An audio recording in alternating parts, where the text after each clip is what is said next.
Olá, pessoal do oitavo ano, tudo bem com vocês?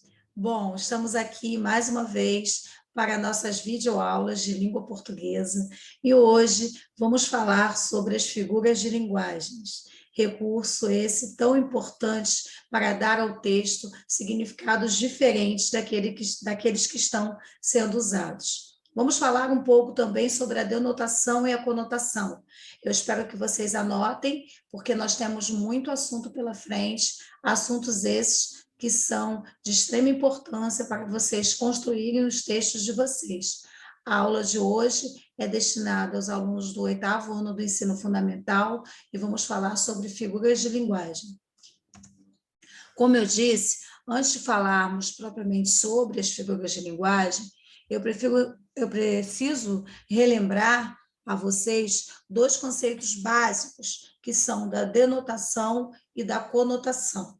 A denotação é o sentido real. O que é o sentido real? É aquele sentido conforme aparece no dicionário, conforme as palavras são utilizadas no dicionário, sem rodeios. É o sentido restrito. Por isso, vale lembrar, denotação, dicionário. Temos aí dois exemplos. O pássaro voava pelo céu da cidade. Relampejou durante a noite. Não há nada de diferente, não há nada de especial. Nós sabemos que pássaro voa mesmo e sabemos que relampejar é um fenômeno da natureza. Mais abaixo, nós temos o sentido da conotação, definição de conotação. Conotação já é o sentido aplicado quando a palavra está dentro de um contexto. Tá? Então, a palavra ganha novos sentidos, novos significados, diferentes daqueles usuais. Então, olha os exemplos aí. O carro voava pelas ruas. Carro voa? Vocês vão me responder, óbvio que não, Jussara. Mas então, por que nessa frase está dizendo que carro voava? Aí a gente vai ter que entender o contexto em que essa frase, em que esse verbo está sendo utilizado. Provavelmente porque o carro estava em uma alta velocidade. Então, quando você diz que o carro passava voando, você quer dizer que está muito rápido. Então, não está sendo utilizado no sentido denotativo, voar.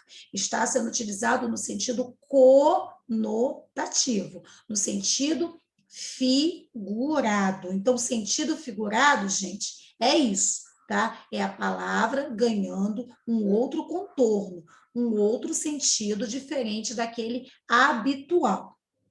Um outro exemplo. Seus olhos relampejaram de ódio. Olhos relampejam? Óbvio que não. Dentro desse sentido, relampejar é porque estavam, né, com muita intensidade, parecia que estavam saindo relâmpagos de dentro dos olhos. É como se essa pessoa quisesse, né, despejar através do olhar toda a raiva que ela sentia. Então, é uma carga intensa de ódio, porque o relampejar é o quê? É uma carga de eletricidade, né? Intensa. Então, relampejar ódio é destilar ódio, é jogar ódio de uma carga intensa. Então, tudo vai de acordo com o contexto. As figuras de linguagem, gente, elas se baseiam no sentido conotativo da palavra, porque é o sentido conotativo que permite essa liberdade de interpretação, algo que não é possível no sentido conotativo. Tá? Então, hoje, nós vamos ver algumas das figuras de linguagem, não vamos poder ver todas, porque se tratam de muitas, né? Um leque muito extenso. Vamos precisar de outras aulas para acompanhar, para vermos as outras, mas nós vamos poder já conceituar o que são figuras de linguagens e vamos ver assim as mais utilizadas, aquelas que aparecem mais em provas, em concursos, nas atividades de vocês. Então, é importante estarmos atentos a elas. Primeiro, vamos conceituar o que são figuras de linguagens, ok? Figuras de linguagem são recursos usados para realçar a mensagem, dar ênfase ao que se quer expressar. Então, se eu quero dar ênfase, se eu quero transformar minha linguagem, se eu quero dar a ela um sentido diferente do usual, eu posso fazer o uso das figuras de linguagem. Não é uma obrigação, tá? É apenas um recurso. Eu posso utilizá-las para modificar a minha linguagem, ok? Então, fica ligado nisso. Eu tenho 4 tipos de figuras de linguagens. Aquelas que contemplam mais as palavras, são chamadas de figuras de palavras. As figuras de construção, que mexem na sintaxe da palavra. Professora, eu não sei o que é sintaxe. Sintaxe, gente, é a construção, sujeito, verbo, complemento. Essas figuras de construção, você só vai conseguir reconhecê-las olhando para a frase, tá? Eu nem coloquei nenhum tipo delas hoje aqui. Hoje nós nem vamos ver figuras de construção, porque elas são mais complexas, você precisa fazer uma análise sintática, então hoje nós não vamos ver. Tá? A gente precisa só de uma aula só para elas. Hoje nós vamos ver algumas figuras de palavras e também figuras de pensamento. E figuras de som, que tem a ver com o ritmo, a sonoridade das palavras. Então, também nós não vamos ver nenhuma figura de som hoje. Vamos ver apenas figuras de pensamento, tem a ver mais com a ideia, né, daquilo que a pessoa quer passar, e com as figuras de palavras, que tem a ver com o significado. Pensamento tem a ver com a ideia, e palavras tem a ver com o significado. A primeira figura de linguagem que nós vamos ver é a metáfora. A metáfora, gente, nada mais é do que uma comparação implícita. Você pensa em comparação, você pensa em 2 elementos que estão sendo comparados por ocorrer alguma semelhança. E aí você vai usar o conectivo, né?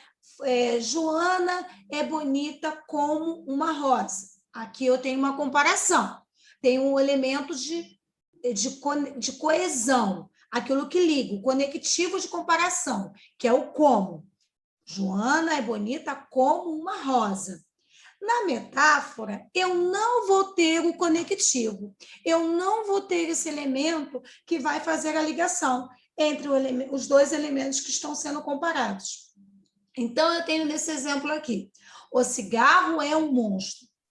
Que elementos que estão sendo comparados? Cigarro e monstro. Que semelhança existe entre ambos? Podem causar medo, morte, lembra tudo que é ruim, né? O cigarro é algo ruim. Monstro também tem a imagem de uma coisa ruim.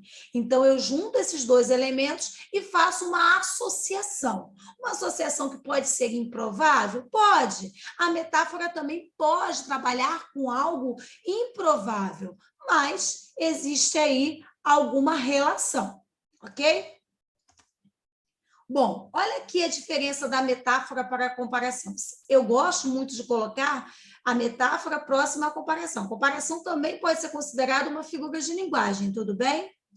Olha, a comparação estabelece relação de semelhança, também, utilizando sempre conectivos comparativos. Olha essa tirinha. Acorda, Armando. Você não quer que o amor, não quer saber que o amor é como uma flor, e não, se não for regada e bem cuidada, ela murcha e morre? Aí, Armando, o amor é como o motor do carro, Armando. Se não trocar o óleo, não cuidar da mecânica, uma hora ele não funciona mais. Ah, entendi. Olha, a reação do Armando é interessante, é engraçada, mas o que a gente quer chamar a atenção aqui é dessa frase aqui, olha. O amor é como uma flor.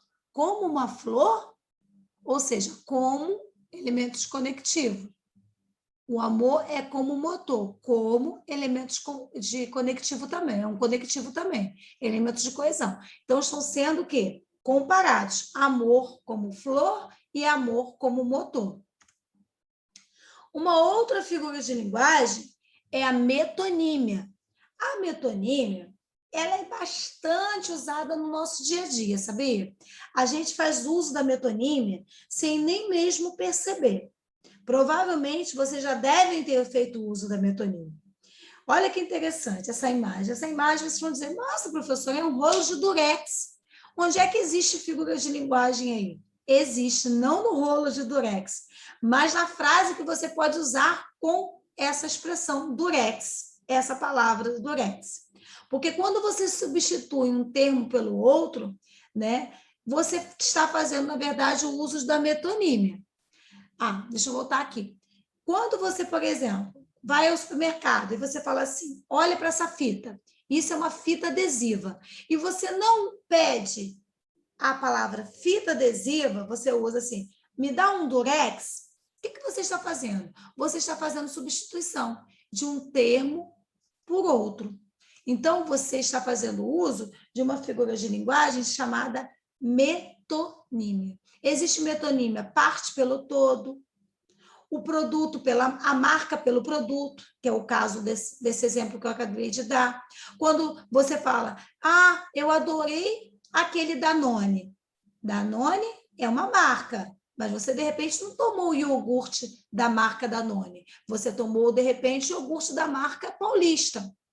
Mas você está tão habituado a falar aquela marca que você acaba fazendo essa substituição. Tá? Existe vários tipos de substituições. Então, a metonímia é isso. Eufemismo.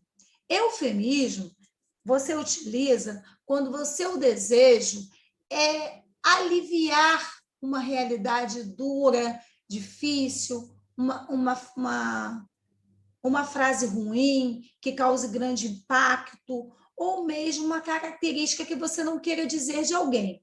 Então, quando você não quer usar uma linguagem pesada, que vai causar, de repente, um desconforto, você vai acabar usando essa linguagem mais suave, tá? Então, você está fazendo uso de um eufemismo.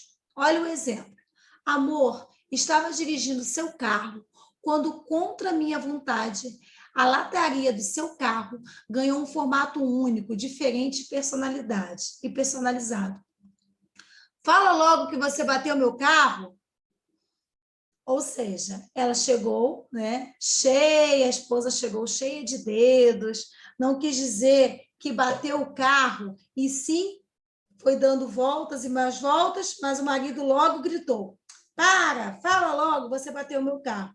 No caso dela, ela suavizou a linguagem, né? A gente suaviza a linguagem também quando você quer causar menos impacto para dizer que alguém morreu. Você, em vez de dar a notícia, fulano morreu, fulano passou dessa para melhor, ou descansou. São todas eufemismos, expressões que dão conta dessa figura de linguagem.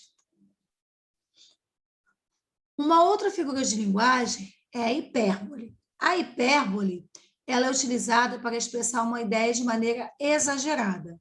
Ao contrário do eufemismo, a hipérbole ela exagera nas expressões. Então, muito utilizada também no dia a dia, né? Quantas vezes a gente fala, eu estou morrendo de fome. Ninguém morre de fome. Até morre, mas não por ter ficado 1 ou 2 horas sem almoçar. Então, você utiliza essa expressão, estou morrendo de fome, para ter ficado 20 minutos sem almoçar, a pessoa morre de fome com muitos dias passando necessidade.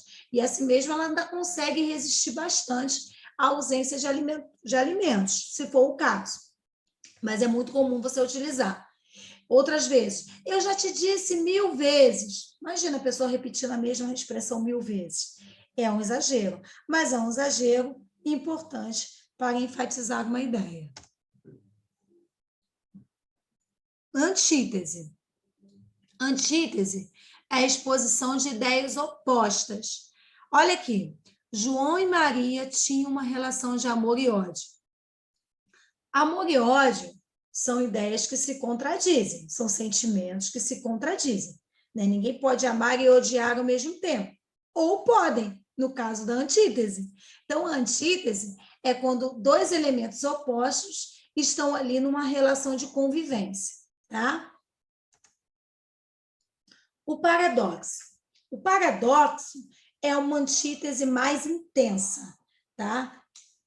Ela provoca uma discrepância tão grande, tão complexa, tão absurda, que você não consegue imaginar essas duas situações juntas. Olha o exemplo. Embora quem quase morre esteja vivo, quem quase vive já morreu. Opa, como assim? Vida e morte se excluem, não podem conviver. Ou morre, ou se vive. Que coisa é essa? Que frase mais doida? Isso é o paradoxo, né? Paradoxo é quando as ideias se chocam. Não dá para conviver como acontece com a antítese. A antítese é algo mais suave. Paradoxo, não. E a ironia. A ironia, pessoal, é uma figura de linguagem que consiste em afirmar o contrário daquilo que você quer dizer. A ironia é usada com frequência também no cotidiano, tá? Há ironia em muitas frases. Por exemplo, imagina a pessoa chegando ao trabalho, aí ela entra na sala e o chefe diz, ela já está atrasada, mas aí o chefe da pessoa diz, madrugou hoje, hein, fulano? Ele está sendo irônico, o chefe está sendo irônico. Se a pessoa está chegando atrasada e alguém diz, madrugou hoje, não pode estar falando a verdade, né? Então está mentindo. Isso é ironia. A gente tem que ter muito cuidado com a ironia para não ser assim, demais, né? A ironia demais se torna muito desagradável, muito deselegante. Então é importante saber dosar. Nem sempre você vai poder usar, é bacana usar a ironia. Coloquei aqui um desafio para vocês, espero que vocês consigam acertar. Olha aqui, no trecho. Dá um jeito de mudar o mínimo para continuar mandando o máximo. Que figura de linguagem está presente nesse trecho aí? Olha, vou dar um tempinho para vocês, hein? Vou contar até 5.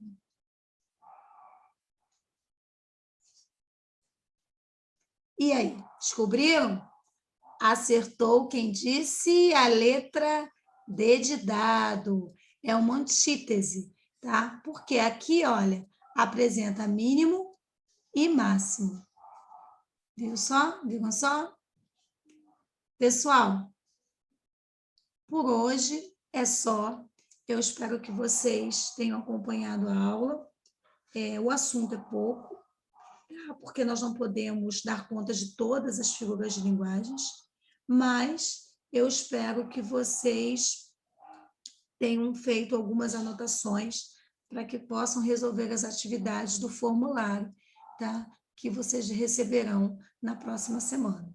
Então, fiquem bem, fiquem felizes em casa e se protejam. Tchau, tchau.